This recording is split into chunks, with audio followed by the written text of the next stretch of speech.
Всем привет! Это новый гайд. Да, ты не ослышался. Я дал слово, что гайд будет готов в течение 2 дней. И теперь он перед твоими глазами. Ты можешь его потрогать, понюхать и при большом желании облизать. Ой, о чем это я? Да, мастер меча. Или как его называют в народе, Blade Master. Зачастую люди выбирают именно его, но видя ранние показатели урона, быстро забрасывают игру или создают нового персонажа, не понимая, что у данного класса есть огромный потенциал и вариативность билдов.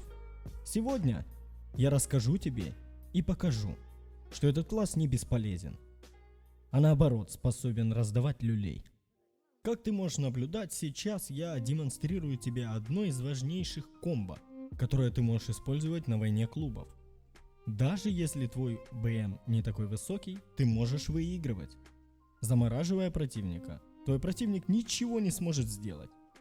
Итак, друзья, несите чаек, запасайтесь печеньем. Мы начинаем. Перед твоими глазами появится один из вариантов раскладки ядер. Картинка была сделана одной моей хорошей знакомой.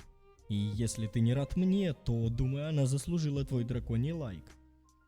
Лично я сам пользуюсь этим раскладом ядер и доволен. Моя статистика высока, но уровень игры и соединение с сервером хромает. Но это не мешает быть номером 1 тебе. Когда я начинал играть, я тоже пользовался гайдами из интернета. Постоянно изучал их, но оказывается, они были менее актуальны, чем нужны на данный момент. Игра постоянно развивается, улучшается, и разработчики следят за балансом классов. У меня для тебя есть еще 2 варианта раскладки ядер. Снизу ты можешь наблюдать статистику, которую дают эти ядра в сумме. Но лично я склоняюсь к первому варианту. Запомни, этот класс не такой легкий, каким кажется. У данного класса море скиллов и море возможностей для их замены. Если ты не разберешься в этом классе, ты можешь подумать, что он очень слабый и бесполезный против противников дальнего боя. Но когда ты раскроешь весь его потенциал, ты ужаснешься. Этот класс способен открыто сражаться, не боясь урона. При правильном выборе способностей противники дальнего боя не смеют сбежать от такого могущественного воина, как ты, и будут дрожать при одном упоминании твоего никнейма. На каком бы классе ты ни играл, ты всегда можешь быть полезным и сильным. Ответ о том, как стать сильным, ты найдешь на моем канале, подписавшись на него и поставив колокольчик, чтобы не пропускать новые ролики. В своем первом ролике я подробно рассказал, какие ядра, кровь, глубинные навыки и каких союзников можно выбрать игроку класса Ассасин. Теперь мы с вами добрались до мастера меча. В дальнейшем я планирую создать плейлист, в котором я буду показывать, какие комбинации навыков можно использовать на персонажах разных классов. Напиши в комментариях, что ты думаешь об этом. А пока я хочу тебе предложить просто понаблюдать за этим боем.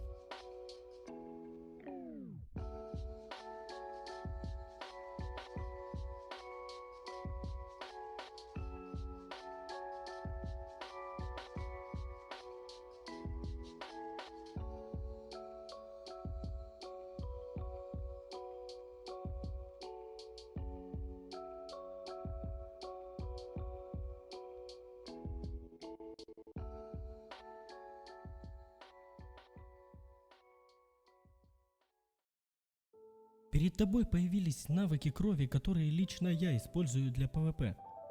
Они не требуют сильной выживаемости, ведь ты наносишь очень много урона за короткий промежуток времени.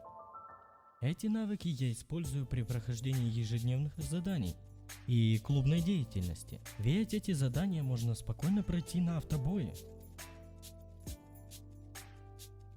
Следующий вариант навыков я использую для войны клуба, чтобы наносить этим комбо максимальное количество урона и постоянно держать противника во льду. Таким образом я повышу свою выживаемость и при правильном нажатии кнопок нанесу максимальное количество урона, доступное мне сейчас. О союзниках можно разговаривать долго, но в гаче выкрутить всех невозможно. Я покажу тебе свой расклад, рассчитанный на мультиудар и критический урон. Этот расклад идеален для любого ассасина, так что имей в виду. Но если у тебя нету данных союзников, ты можешь сделать своих. Допустим, вот такой вариант. Дешево и сердито. Они тоже рассчитаны на мультиурон и тоже подойдут любому ассасину. Ты можешь определить нужность навыка, просто прочитав его пассивную способность.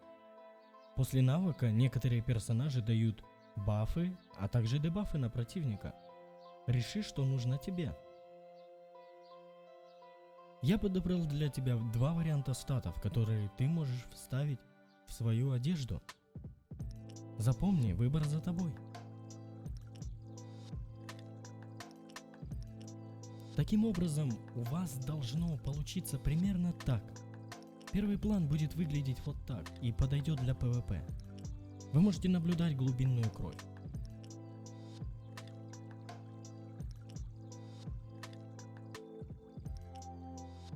Следующий вариант будет идеален для клубной войны. Как раз той, что я сражаюсь сейчас на твоем экране.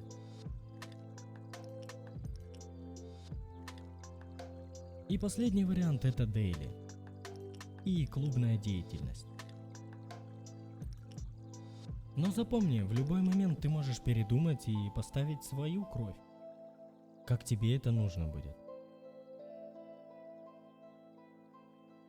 Надеюсь, тебе понравился ролик, и ты влепишь ему свой драконий пламенный лайк.